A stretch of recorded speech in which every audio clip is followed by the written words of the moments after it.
What is up, everybody? Welcome to another episode of RJ's Reviews, where a man with some very huge framing issues reviews something in a comically large box. And today, well, is a very kind of special-ish day, because, well, I've gotten my hands on a bit of a 3D printer. So, yeah. So that's enjoyable. But anyway, so today we've got ourselves the XVICO X3S, a 3D printer that costs a whopping $120. When it released, it was about $200, I think. Pretty much the same price as what it's trying to be a knockoff of. And today's video is going to be extra fun because, well, not only am I in a completely different spot than I was in the past, I have also forgot to order build plates, so I'm probably not going to be doing a review today. That is for certain. Anyways, so, yeah, let's just get this box open. Now, the funny thing is that I actually kind of got this box open on the bottom side because, yeah, Amazon did some things where they put their tape over the packaging and yeah, so I opened it upside down. So now this is right side up. If you see the manual and you see all the stuff, then you're good. But anyways, so let's take a bit of a kind of a gander inside this box. It's a little big and a bit hard to get framing on again. I apologize for that. But anyways, so we've got a manual at the top, which I've already taken out, and here's the gantry assembly. It's pre-assembled at this point, with all things already there and built and stuff. You don't have to worry about that, but we are going to have to worry, unfortunately, about a few other things after this, because of some issues with how this thing was designed, and it wasn't really considered, and it's not really the best of 3D printers from what I've heard. It does have a few small issues, but one thing that's really cool about it is that it has some cool features like a filament detector, which is, if I can get myself zoomed in a bit here, which is this thing. Yeah, so you get to see how much filament you have. Doesn't tell you how much exactly you have left, but it tells you if you have filament in there or not. So let's just get these things out of the box, and yeah. Directly underneath that, however, is the printer itself in all of its fabulous glory, and what I think may or may not be a build plate under this wrapping here. I don't know, I think it's, but it did say something about lattice glass, and yeah, there's a lattice pattern, and that is glass right there, so let's just get that out of the box as well. Also note that underneath it is the toolbox that they give you, which has got some basic parts and tools and stuff. But let's get right to it. Alright, so now let's look at the tools chest a bit. And yes, if you haven't realized already, I've kind of changed a bit of locations in my room, and yeah, I kind of now have a bit of a thing for building stuff on. And yes, this is the mouse mat that came with my gaming chair. But anyways, let's take a bit of a gander at what we have in the toolbox. We got some side cutters. I already have some, but I use for wires and stuff. And yeah, they're a bit different, I will say. But otherwise, they're pretty much okay-ish. They're mostly for cutting out zip ties, because if you haven't realized, the gantry has a ton of zip ties on it, and yeah. You also do get a little 120 volt to 40 volt cable. This one is 120 because it's got the US plug, because I am a US customer, you know. And you get these screws for mounting the gantry. And you get some nuts and bolts for the filament holder. We'll keep those in there. And you also get more other tools, which hilariously, the Phillips head screwdriver on this thing has literally just punched itself a hole through the thing, which I find is kind of off and hilarious at the same time. And let me just get a good eye on it. I have not very much of an idea of what you'd use it for, because in fact there's a lot of tools where I question what you'd use them for, like all of these all these Allen wrenches and stuff. There's a lot of them. This wrench, which I believe is for the incredibly small leveling nuts on this thing, because it's got like leveling nuts that are like yeah, that big. It's not great. You also do get some spare parts, and by spare parts it's mostly an extruder, an extra extruder nozzle, and a little thing. And you get a glue stick, which you get a good old Chinese glue stick from a company known as Jin Cheng, and clearly this was engineered for schools, because yeah, Comic Sans. You even get Chinese Comic Sans, that's nice. And yeah, it's basically about what you'd expect. Oh wait, no, that isn't Chinese, it's actually Korean. That's a bit odd. Anyways, you get the filament holder, and it seems pretty sturdy. It's not like it's going to fall off in 2 seconds. And you also get a micro SD card. I've already kind of looked at the contents of it a bit. Yes, they do throw in the reader as well, so you can read the files off of the SD card and put on your own files and your own G-code and all that good garbage, and you know, about what you'd expect. But anyways, so yeah, let's, I guess, get to at least partially assembling this thing.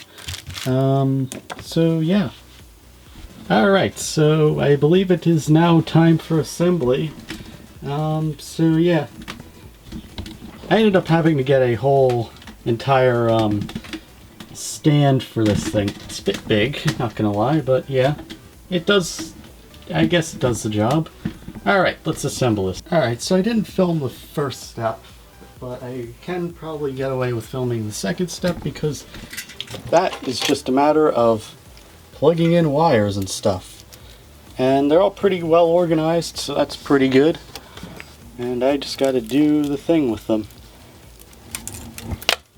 I might not film as much of this either. Alright, so we are assembled. Hardest part was the filament holder, because that one they didn't really provide good enough instructions on, but that was able to be fixed. So I've got some good old filament of which is oddly enough from their competitor Voxelab. This is some black PLA filament. I'm going with PLA because, well, A, it's eco-friendly, B, it melts a little easier, so this way we don't give this printer a hard time on its thing. Especially when the first thing it's probably going to print is benchy, so you know, benchy, the Cali Cat, or the XYZ thing. So, you know, I kind of have to deal with that. But anyways, let's just get this out of the packing material and see how that gets on. Okay, so now we've got everything all hooked up and ready, so let's get on to the software end of things. I haven't leveled yet, but I'm going to probably go ahead and level a bit later with a different strategy than normal. So what has happened is that, unfortunately, the micro SD card it came with, for some reason, it died. I don't know what it did. So I ended up finding a much better variant of the drivers for just so you can run it in Cura. As you can see, I have Cura loaded here, and yeah, it's on Thingiverse. So if you want to go and nab a copy for yourself, if you decide to get one of these, it's right there, so you can. So what we have to do is that we have a profile. This sets it to the size of the printer. You do have to do a lot of custom work, like change the head settings. It comes with a PDF that explains how to kind of do this, like what you should set it in. And then you have the included G-code. This goes before and after you've done your work. So yeah. Alright, so after a bit of work and a few days later, we're actually kind of printing right now. So this is a bit of a part that I made myself a while back ago, and the big trick to getting this printer to actually work, from what I've noted, is that once you level it, you should probably consider getting your hands on one of these magnetic build plates.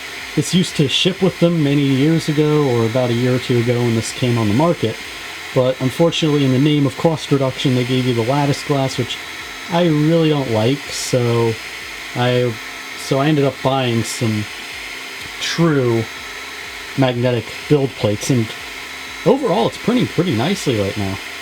I'm not going to really put it on time-lapse because this thing takes like 3 hours to print this one little part if its estimations are correct, but otherwise I'm pretty happy to see how it's turning out. Really, it's looking nice. So yeah. Alright, so the printer actually finished doing its work. Let's compare the results, I guess. Alright, so with the thing being printed, let's just just compare the things. So this is what it turned out to be. As you can see, if you hold it up to the light, it's a little thin, but I'm gonna kind of blame it on my own design here, because yeah, it's a little, because how I designed it was that I used like 1.1 inch thick walls, so about 2 goes with the thing. So not the greatest test. I just designed this as like a little thing for a thing, and comparing it against the Cura, what it looks like in Cura, it's debatable. The stuff that appears on the inside that is supposed to signify what goes in each little compartment of this little parts thing that I designed here, it handled that acceptably, I think. I can't really show much of it because I use black filament, but you can kind of make out the design amidst all the stuff. I will say I did have a bit of an oopsie on the first layer, which is, of course, the most important layer when 3D printing. That's just how it all goes in the end. As you can see, it's kind of failed to do a bit of the ribbing at that first layer, so that's a bit of a problem. But other than that, it is a little thin and kind of easily crushable. You can also kind of see how it kind of had a few little errors where it became a little stringy a bit. But it's not a good enough test like the more classic benchy or the XYZ cube or something of that nature, which I'll probably test next, seeing as we've got confirmation just by this alone. So yeah, it's pretty okay-ish, I guess. So yeah.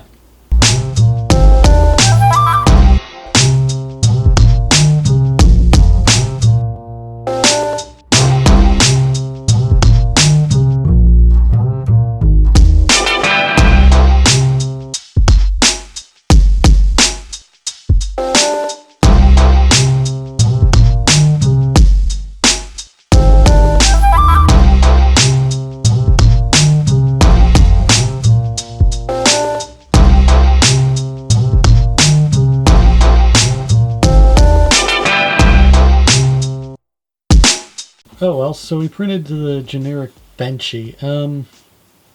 If we zoom in and focus in on it, it's not the greatest. I'm going to pop up a bit of a comparison to the actual 3D model itself. And yeah, it's got a little... didn't really do too well on a lot of things, like right down here. I'm going to try and see if I can focus in on it. But yeah, you can kind of see where it kind of had that whole ropey bit. There's supposed to be text down here, down at the bottom, but clearly there isn't. Because yeah, it should like have a website name on it or something like that. But yeah, did pretty okay with these little holes in the front though. But you could kind of see how it looks. It looks exactly like it came out of the 3D printer. The smokestack it did okay with, but it did have a few... It tried. That's all I can really say about it. I will say one thing that I won't blame it for is that it didn't really initially adhere well until I like set the temperature to something that was a little higher than normal. For some reason that's the only time it really works, and I guess it's because I had to layer the build plate on top of the old glass stuff, and it just, in order to get the thing to print right. So yeah, otherwise it looks like benchy. I will give it that. This does look like 3D benchy at least. You could see the benchiness in it. I mean, it did well on the bridging and on all these corners. In fact, it did a little too well, I think. But yeah. Otherwise, it's not half bad, really. Conclusion: should you really buy this thing as a beginner? Not really. It's not really that great with the build quality, with the print quality that comes out of it. And there's a lot of things that you have to do in order to even get that to work. And there's a lot of research you have to do. Now, I've already kind of done the research, so I'll kind of list a few things that you must do and you mustn't do in order to use this thing. Firstly, you should just avoid this glass stuff, because it just doesn't want to, because it won't adhere right. The glue stick they throw in boxes, not any good. It's only really good for like gluing papers together, but nothing more than that really. So yeah. So what you should go with is one of these.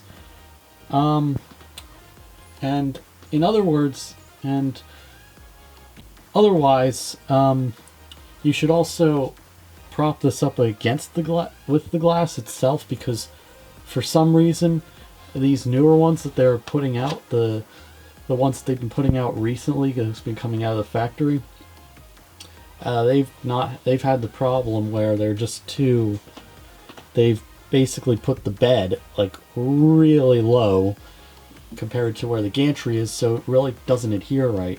And if you do have to bump up the temperature a bit to about like the max temperature that this stuff holds, which is about 80 degrees Celsius.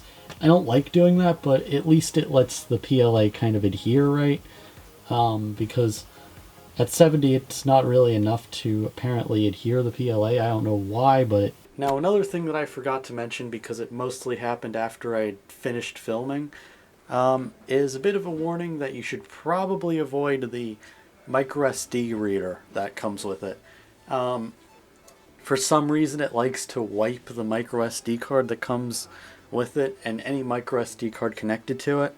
I don't know why it does that, but more importantly, it nearly set my Linux PC on fire, so that's fun, I guess.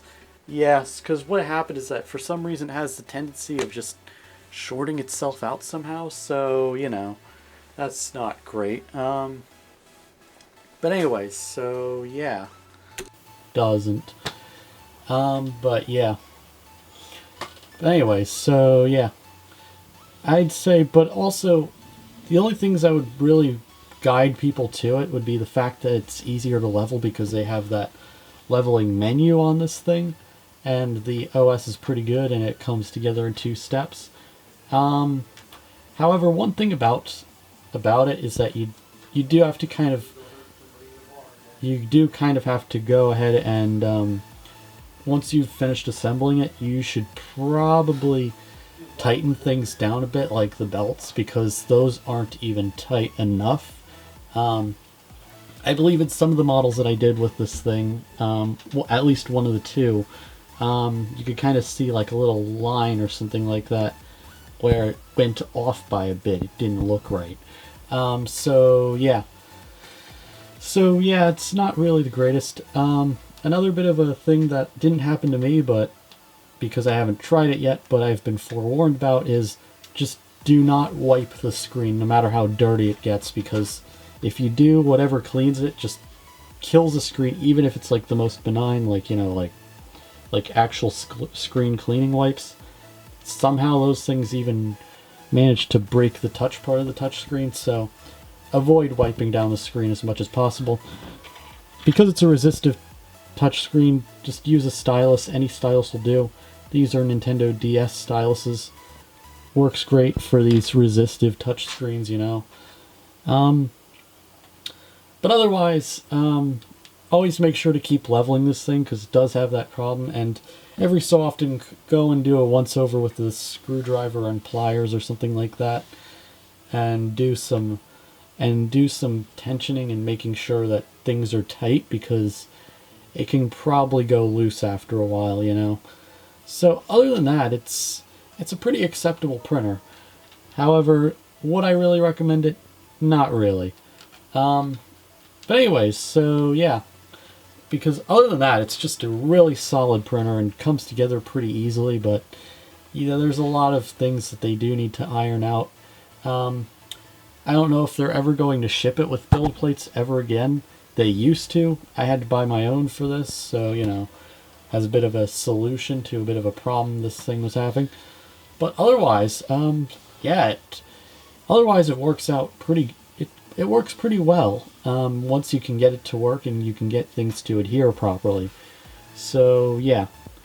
But I think I'm going to leave off today's video here with giving this thing a good 5 out of 10. Considering the price, but also of $120, it may seem at first like it's a good thing, but in reality it's kind of a bit disappointing a bit. It doesn't really do great with printing, but I'm pretty sure with a bunch of improvement we could probably bump the score up by quite a bit, from like 5 to 10 to at least a nice 7.5 out of 10. Clearly it was able to print, but it wasn't really able to print that well. Things weren't looking right, so things didn't turn out that great, but at least it's able to get the basic shapes and stuff down. But other than that, yeah, it's going to be it for today's video. If you like what you saw, please leave a like and subscribe. Don't know if I'm going to do more videos about 3D printing and stuff, but anyways, I think that's going to be it for today's video, and bye.